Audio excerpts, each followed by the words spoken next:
What's up guys, it's Kid, and today I'm going to be showing you my entire cube collection. Now I've been cubing for around 2 years now, and I've accumulated around 50 cubes, and I just want to share them all with you. You can get most, if not all, the cubes in this video from thecubicle.com, and if you do, make sure to use the code KTK to get 5% off and support the channel. So without further ado, let's get into the cubes. So starting out with the most important event, we have 1x1. Here I have a cubicle 1x1. There's not much to say about it, but yeah, here's my 1x1. So I have like 7.5 2x2s. This isn't really a 2x2, it just looks like one. It's this fun little toy thingy, I don't know what to call it. But yeah, it's just like shapeshift, it's pretty fun. But I wouldn't really count this as a 2x2. So this is my first 2x2. This is a really crappy dollar store cube. I've solved this cube underwater a bunch, so it's really slow and sluggish. The core is actually rusting, so that's not good. I should probably replace the screws. But yeah, this is my first 2x2.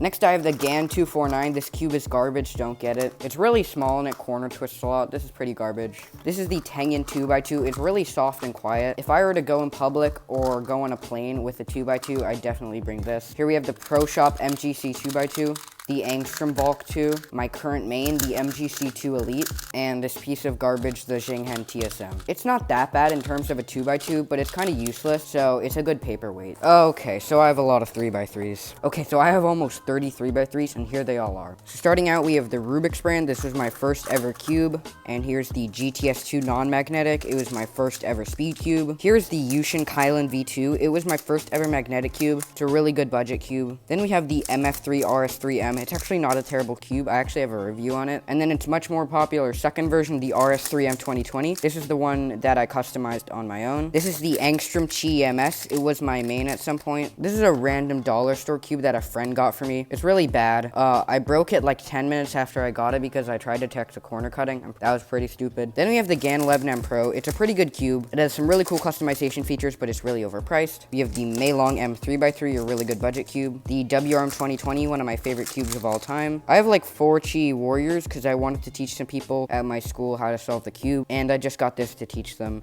These cubes are pretty bad. This is the Dian Tengen M3x3. As I mentioned before about the Tengen 2x2, about bringing it on a plane or outside, I use this cube whenever I'm doing that because it's really soft and quiet. This is the Dian Guhong V4. As you know, I hate this cube now. It's broken 3 times on me. As you can see, this center stock and this cap is actually from the Chi Warrior. I use the Chi Warrior on this because I just have so many and I don't care if I break them. This is the WRM 2019. This is the GAN 330. I love this. And this is my only smart cube, the Rubik's Connected. This is the Diansheng Magnetic 3x3. It's really light and papery, but I'm not a huge fan because of these stupid center caps. We have the YJ Zhilong 3x3. It's 50 millimeters and it's really good for one-handed, so it's my one-handed main. We have the Volk 3M, a very iconic puzzle. We have this Lego 3x3. We have the GAN XS, my first ever GAN cube. This is the GAN Air SM, my only stickered GAN cube. One of my only stickered 3x3s, and I really like it. This is the PewDiePie cube. This is the MS3V1. I'm not a huge fan of this cube. This is the Yushin Treasure Box. I'm pretty sure mine's broken because it doesn't open. And my main 3x3, the Angstrom RS3M 2020 Plus. And last but not least, we have the big boy Chi-Ming.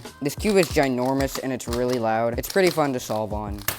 Okay, so these are all my 4x4s. This is my first 4x4, the YJ Guansu. It's really terrible because one time it popped, and when I tried reassembling it, I taped a lot of the pieces together, and I don't know which pieces are still taped together, so it's really garbage. This is my first good 4x4 and my first magnetic 4x4. This is the Angstrom Aosu GTS2M. This is the cube that the world record single was set on. Pretty solid puzzle. This is the YJ Zhilong 4x4. It's only 56 millimeters, which is the normal size for a 3x3, and it's one of my mains. This is my other main, the Aosu WRM 4x4. And this is the Pro Shop MGC 4x4. I'm not a huge fan of this. It's pretty slow, and the inner layers aren't too great, and it gets these weird center twists sometimes. I have 3 5x5s. This is the MF5. This was my first 5x5. It's not great, but yeah, this was my first 5x5. This is the MGC 5x5. This was my first magnetic 5x5 and my first good 5x5. It's a pretty good puzzle. And here is my main, the YJ Zhilong 5x5. Like the Zhilong 4x4, it's a lot smaller than a normal 5x5. Here's the MGC to compare. And I like it because of its compact size and it has nicer shades in my opinion. I only have one 6x6 and 7x7 and they are both MGC. I don't care about or practice these events, but these puzzles are definitely the best on the market. And yeah, those are 6x6 and 7x7. So here are my Pyraminxes. This is the X-Man Bell V1. It was pretty good for its time, but it's not good these days. This is the Mr. M Pyraminx. This is the X-Man X-Man Bell V2. It has customizable magnets. This is the GAN Pyraminx Standard, and this is my main, the GAN Pyraminx Enhanced. Here are my Skewbs. This is a GAN Skewb, my main. This is the X-Man Wingy. It's missing a corner because it probably fell off, but I don't care because the magnets will get dislodged anyway. And this is the Moyu Aoyan.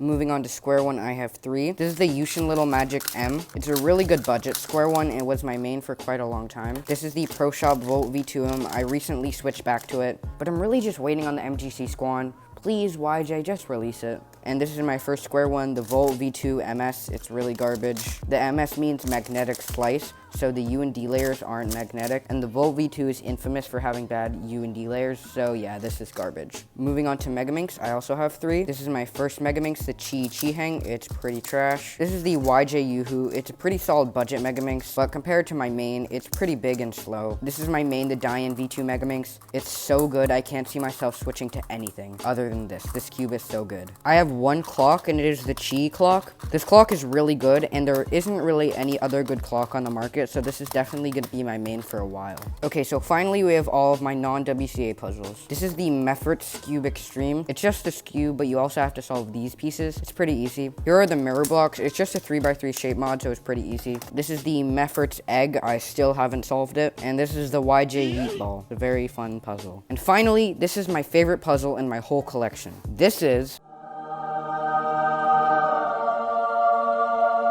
the Moyu 13x13. This puzzle is just insane. This was the best birthday surprise I've ever gotten. I got this for my 13th birthday a while back. Yes, I'm not Subtoss. But yeah, this puzzle is just massive, and it turns pretty well for being this big. And this is definitely my favorite puzzle in my whole collection.